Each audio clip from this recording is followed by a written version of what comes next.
prédication pour ce vendredi saint est tirée de l'Évangile selon Luc. Il s'agit de la version lucanienne de la crucifixion de Jésus.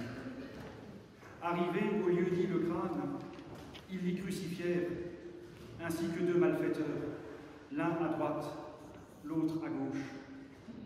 Jésus disait, « Père, pardonne-leur, car ils ne savent pas ce qu'ils font. » Et pour partager ses vêtements, ils tirèrent au sort. Le peuple restait là à regarder. Les chefs, eux, ricanaient. Ils disaient, « Il en a sauvé d'autres, qu'il se sauve lui-même, s'il est le Messie de Dieu, l'élu. » Les soldats aussi se moquèrent de lui, s'approchant pour lui présenter du vinaigre. Ils dirent, « Si tu es le roi des Juifs, sauve-toi toi-même. » L'un des malfaiteurs crucifiés l'insultait. « N'es-tu pas le Messie? Sauve-toi toi-même, et nous aussi. » Mais l'autre le reprit en disant, « Tu n'as même pas la crainte de Dieu, toi qui subis la même peine. Pour nous, c'est juste. Nous recevons ce que nos actes ont mérité. Mais lui n'a rien fait de mal. » Et il disait, « Jésus, souviens-toi de moi quand tu viendras comme roi. » Jésus lui répondit, « En vérité, je te le dis, aujourd'hui, tu seras avec moi dans le paradis. »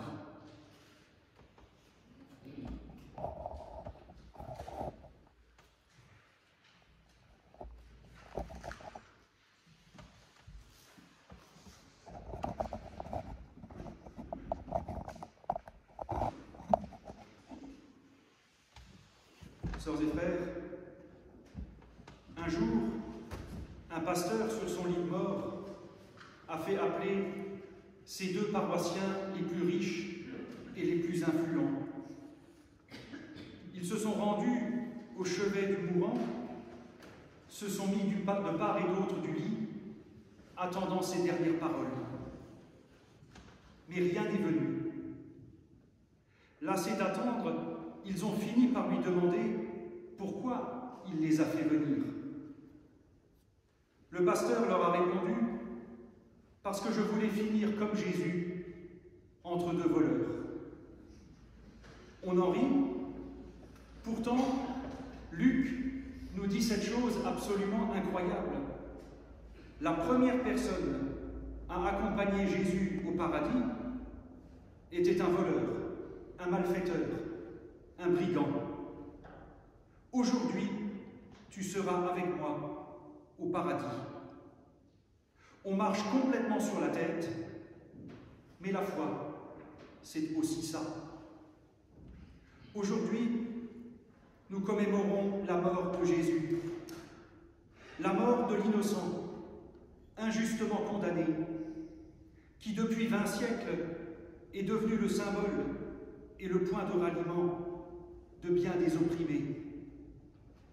Aujourd'hui, toutes les valeurs sont renversées, au point que celui que nous confessons comme le Dieu Tout-Puissant est humilié, torturé, mis à mort. Vous aurez sans doute relevé que dans le texte de Luc, le mot « sauver » revient à plusieurs reprises. « Sauve-toi toi-même » telle est l'injonction faite à Jésus par la foule, par les grands prêtres et par les soldats. Sauve-toi toi-même. Aveuglés par l'idéologie, le fanatisme, la soif du pouvoir ou la bêtise, ils ne comprennent pas ce qui se passe.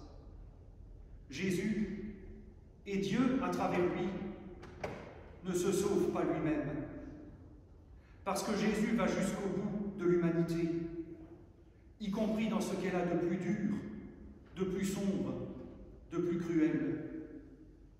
Jésus va jusqu'au bout de l'humanité pour dire que le salut ne passe pas par des miracles ou des démonstrations de puissance, La solution n'est pas le rétablissement d'une situation antérieure, ce qui est le sens de cette injonction « Sauve-toi toi-même ». Et le salut ne passe pas par le triomphe de Super Jésus sur les méchants. C'est ce que le brigand a compris. Jésus et Dieu avec lui ne se sauve pas lui-même, parce qu'à la croix, il sauve les autres. Depuis lors, cette croix est devenue un signe. Elle a permis, et c'est le sens de cette prière de Jésus, « Père, pardonne-leur ». Cette croix a permis à bien des gens, à travers les âges, de rester humains face à l'inhumanité des autres. Elle est devenue signe d'espérance pour les innocents et les opprimés. Elle est devenue signe de pardon pour ceux qui ont su dire « Souviens-toi de moi ». Cette croix est devenue le signe d'un Dieu qui n'est pas là pour tirer les ficelles, mais pour transformer nos vies. Le théologien Karl Barth écrivait que sans Jésus, le christianisme ne serait qu'une idéologie religieuse de plus. Et l'histoire a montré et montre encore le potentiel funeste des idéologies.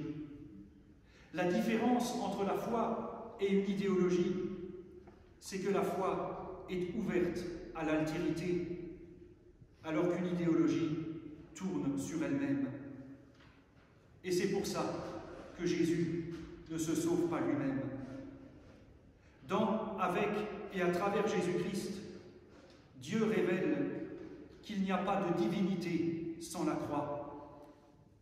Et la croix nous fait comprendre que la foi, ce n'est pas adhérer à une doctrine, observer des rites, obéir à des règles. La foi, ce n'est même pas croire, c'est vivre. Vivre en relation avec ce Dieu qui se souvient de nous. Car la croix nous pose aujourd'hui la question « Qui est Dieu pour nous ?» Nous sommes tendus entre être observateurs passifs, voire goguenards de la croix, indifférents ou fermés à la parole exigeante de la croix, qui nous oblige à regarder plus loin que nos préjugés ou nos certitudes. Peut-être ferons-nous partie des contempteurs et des bourreaux qui, aveuglés par leurs fausses certitudes, accuseront Dieu de tous les maux en lui reprochant par-dessus le marché de ne rien faire.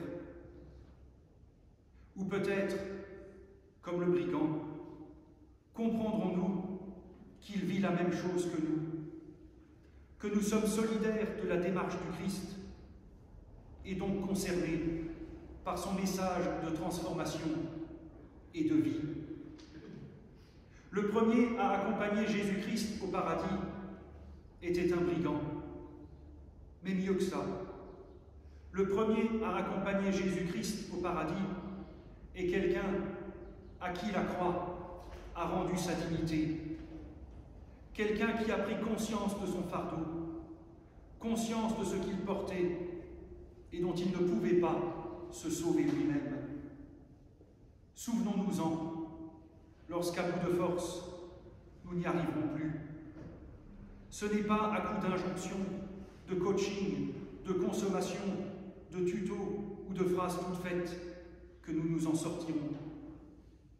Le brigand a été sauvé grâce à une relation qui lui a permis de voir plus loin et de s'entendre dire « Aujourd'hui, tu seras avec moi au paradis ».